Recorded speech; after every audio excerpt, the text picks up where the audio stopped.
80 বছর বয়সে চলে গেলেন কিংবদন্তি সুন্দরী অভিনেত্রী অঞ্জনা ভৌমিক। নীলাঞ্জনা সেনগুপ্তের মা দীর্ঘদিন ধরেই লড়াই করছিলেন বার্ধক্যজনিত অসুখের সঙ্গে। গত শনিবার অর্থাৎ 16 তারিখ সন্ধ্যাবেলায় দক্ষিণ কলকাতার একটি বেসরকারি নার্সিংহোমে তাকে ভর্তি করা হয়েছিল এবং 17 তারিখ অর্থাৎ গত শনিবার সকাল 10:30টায় তার জীবনদীপ নিভে যায় এবং তিনি আমাদের ছেড়ে চলে যান। আমি শিবনাথ ক্রিয়েটিভ টিভিতে আপনাদের আমি স্বাগত জানাচ্ছি। এই বেদনাদায়ক প্রতিবেদনটি দেখতে থাকুন, শেষ পর্যন্ত দেখুন। এক অভিনেত্রীর জীবনের কিছুটা সময় আপনার সঙ্গে আমি ভাগ করে নিচ্ছি।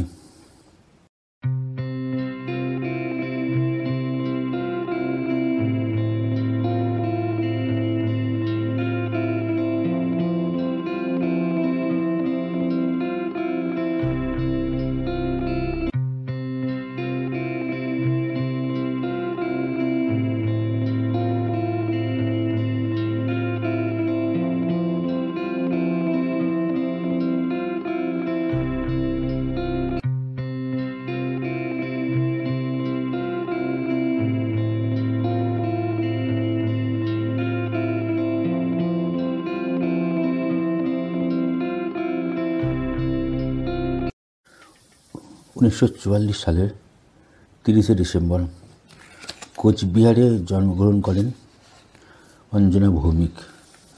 তার বাবার নাম ছিলেন বিভূতিভূষণ। তার পিতৃদত্ত নাম ছিল আরতি ভৌমিক। প্রথম ছবি মুক্তির আগেই তিনি তার নাম বদলে রাখেন অঞ্জনা। তিনি নিজেই নামটি রেখেছিলেন। ডাকনাম ছিল বাবলি। টলিউডে সকলেই তাকে এই নামেই চিনত, অর্থাৎ বাবলি নামে। তিনি টলিউডের প্রত্যেকের কাছে অত্যন্ত জনপ্রিয় ছিলেন, বিশেষ করে উত্তম কুমার, মাধবী মুখোপাধ্যায় বা তার সমকালীন আরও অভিনেতা অভিনেত্রীর সঙ্গে, এবং তিনি সকলের সঙ্গে মিশতেও পারতেন। এবং তার যে স্বল্প সময়ের জন্য যে ফিল্ম জগতে আসা, সেটা কিন্তু উনি বিয়ের পরেই প্রায় ছেড়ে দিয়েছিলেন। 19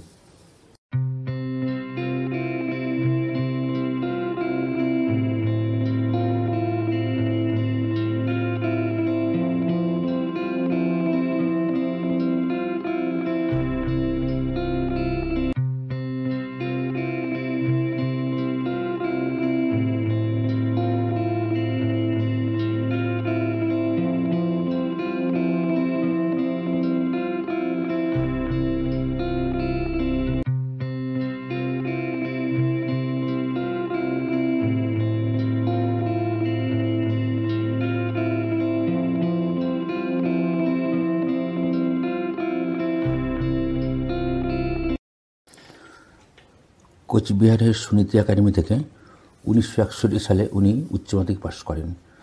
তারপরে চলে আসেন দমদমে সরোজিনী নাইডু মহিলা কলেজ থেকে উনি স্নাতক হন, অর্থাৎ কলকাতা বিশ্ববিদ্যালয় থেকে উনি স্নাতক উত্তীর্ণ হয়েছিলেন।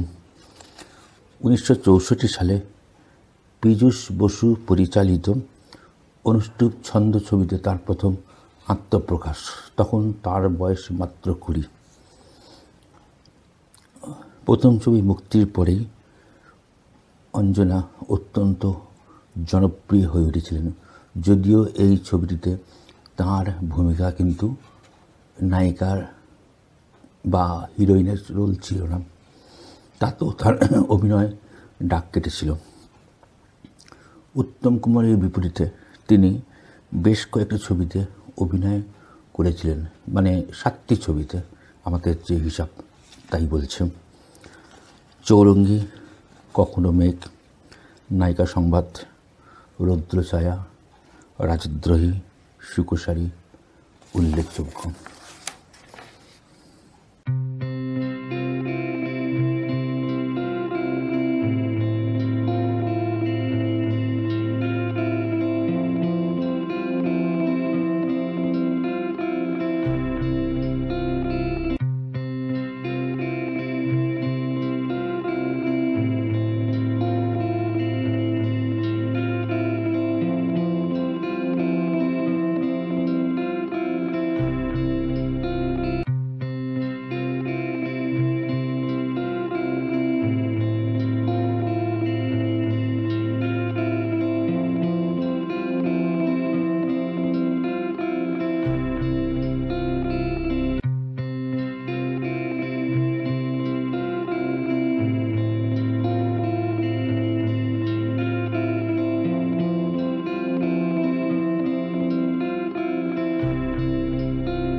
উত্তম অঞ্জনা জুটির প্রথম ছবি থানা থেকে আসছে মুক্তি পেয়েছিল 12 ফেব্রুয়ারি 1965। পরিচালনা করেন ছবিটি হীরেন নাগ, স্বনামধন্য পরিচালক। এর পরের ছবি রাজদ্রোহী। 25 মার্চ 1966 সালে ছবিটি মুক্তি পেয়েছিল। ছবিটি পরিচালনা করেছিলেন নীলেন লাহিড়ী। এর পরের ছবি অর্থাৎ এই জুটির তৃতীয় ছবি নায়িকা সংবাদ। ছবিটি মুক্তি পায় 17 ফেব্রুয়ারি 1967 সালে। পরিচালনা করেছিলেন অগ্রদূত। ছবিটি খুব হিট হয়েছিল। এরপরে ছবি চৌরঙ্গী। সেই সময়কার প্রত্যেকেই প্রায় ছবিটি দেখেছেন।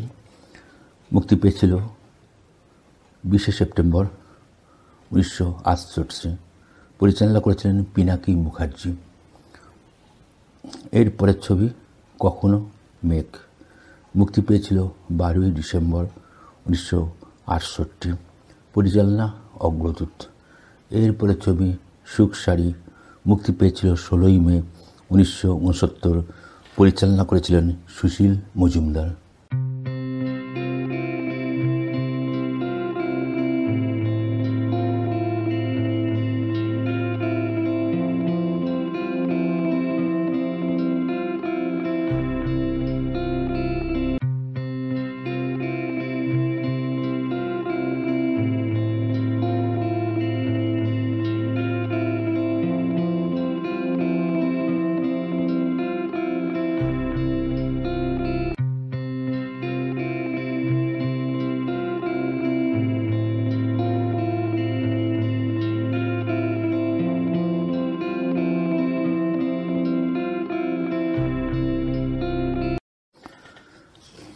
এর পরের ছবিটি ছিল উত্তম অঞ্জনা জুটির শেষ ছবি, মানে উত্তম অঞ্জনা জুটির শেষ ছবি রৌদ্র ছায়া সিনেমাটির নাম।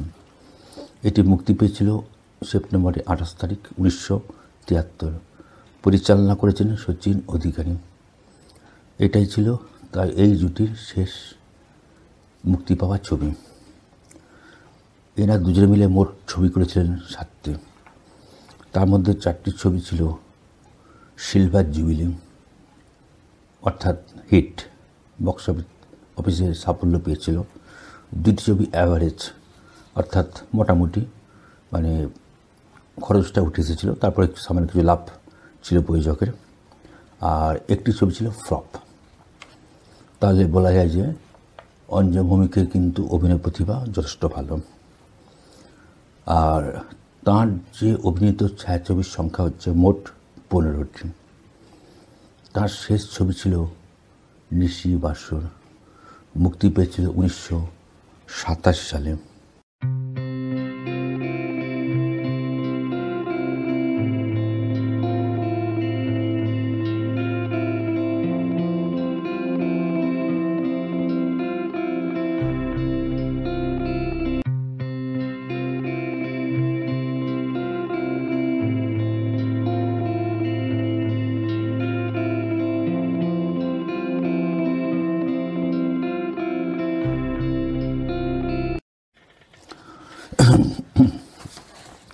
অঞ্জনা সেন ভৌমিক দীর্ঘদিন ধরে লড়াই করছেন বার্ধক্যজনিত অসুখের সঙ্গে, এবং তার পার্কিনসন্স ডিজিজের মতো রোগও ছিল। আপনারা নিশ্চয়ই জানেন যে এই রোগের সম্পর্কে। এবং মোটামুটি শেষ 6 মাস উনি বিছানায় প্রায় শুয়েই থাকতেন। এবং ওই সময়তে তার পাশ থাকতেন 2 মেয়ে, বড় মেয়ে নীলাঞ্জনা এবং ছোট মেয়ে চন্দনা।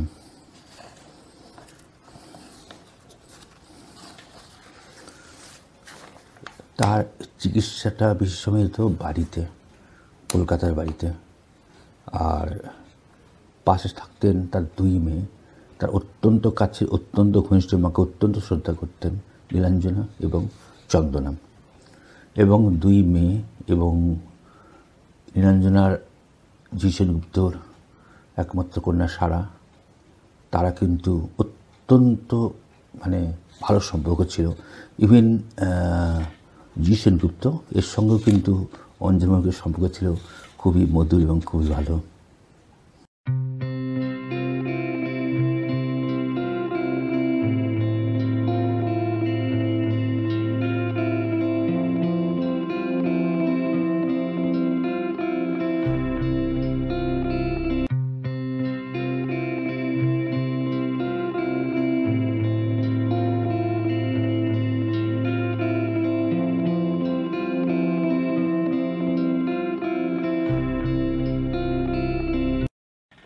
দীর্ঘ 3 দশক ধরে বাংলা চলচ্চিত্রে তাঁর অসামান্য অভিনয় আজও দর্শকদের মনে অমলিন।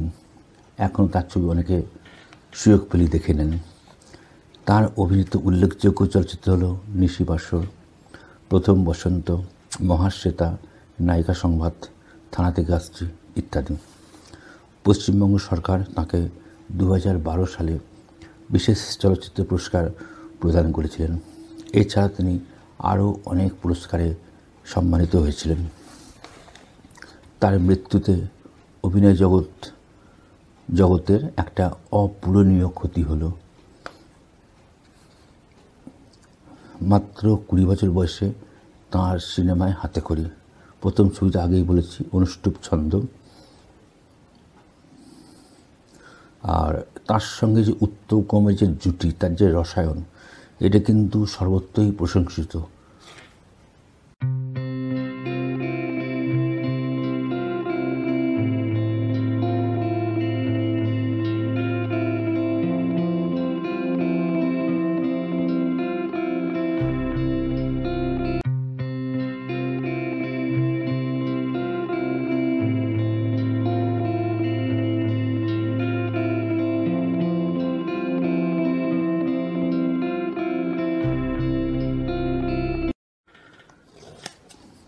তিনি কেরিয়ারের প্রায় অর্ধেক ছবি করেছেন উত্তম কুমারের সঙ্গে, 15টির মধ্যে 7টি ছবি করেছেন। বহু দর্শক বিশ্বাস করতেন উত্তম কুমারের সঙ্গে তার যে জমাট রসায়ন তা অন্য কোনো নায়কের সঙ্গে জুটি বাঁধলে হয়তো সেটা সম্ভব হতো না, কিন্তু না, সে কথা সত্য নয়। তা প্রমাণ করে বসন্ত চৌধুরীর বিপরীতে দিবারাত্রি কাব্য ছবিতে। এই ছবিতে অভিনয় করেও ইনি দর্শক মনে নিজের স্থান করে নিয়েছিলেন। ছবিটি খুব বহু প্রশংসিত এবং সৌমিত্র চট্টোপাধ্যায়ের সঙ্গে মহাশ্বেতা ছবিতে তাঁর অভিনয়ে যথেষ্ট নজর কেড়েছিল এবং দর্শক মনে জায়গা করে নিয়েছিল। তাহলে উত্তম কুমারের বিপরীতে কাজ করলেই যে উনি তাঁর অভিনয়ের প্রতিভা বিকশিত হতো এটা কিন্তু সঠিক নয়। অর্থাৎ তিনি কিন্তু একজন জাত অভিনেত্রী। নেভি অফিসার অনিল শর্মাকে বিয়ে করেছিলেন অঞ্জনা ভৌমিক।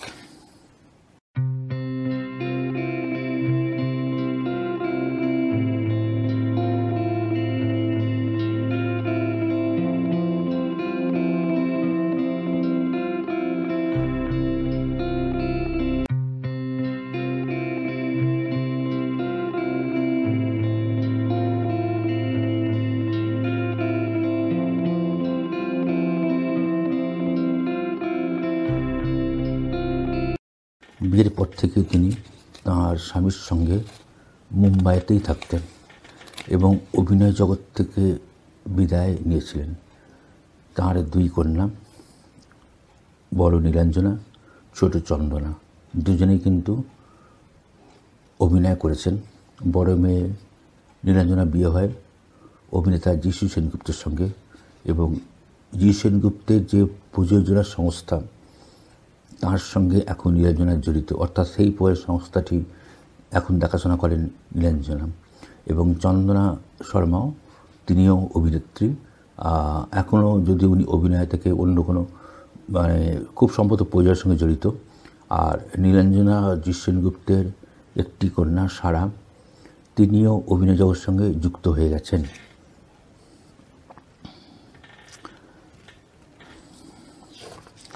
বিয়ের পরপরই অঞ্জনা ভৌমিক অভিনয় জগৎ থেকে ক্রমশ দূরে সরতে থাকেন। তারপর আস্তে আস্তে উনি সিনেমা জগৎকে বিদায় জানান।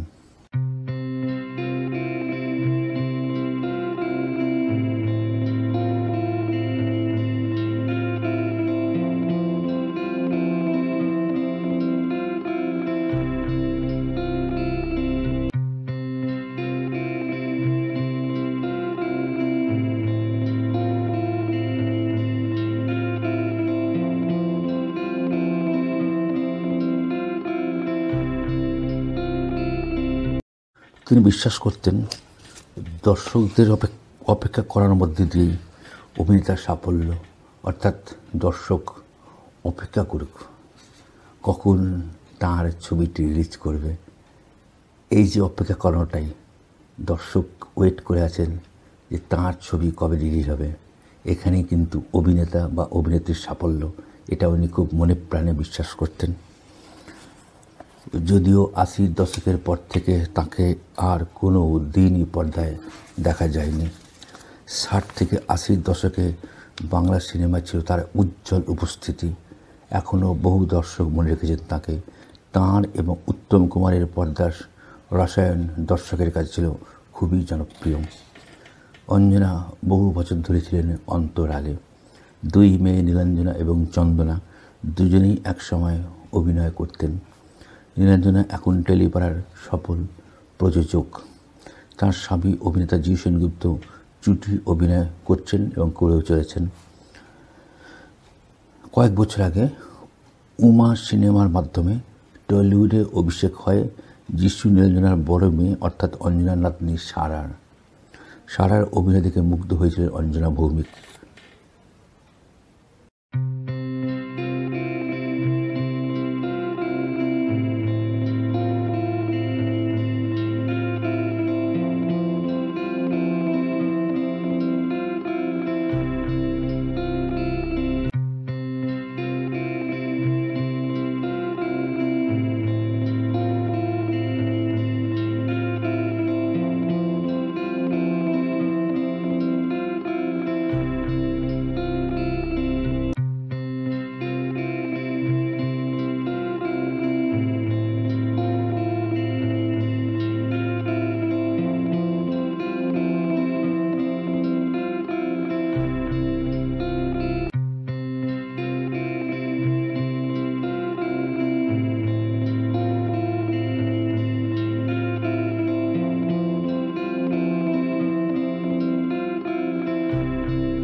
গতকাল রাতেই অর্থাৎ শনিবার রাতেই কেওড়াতলা মহাশ্মশানে তাঁর শেষকৃত্য সম্পন্ন হয়।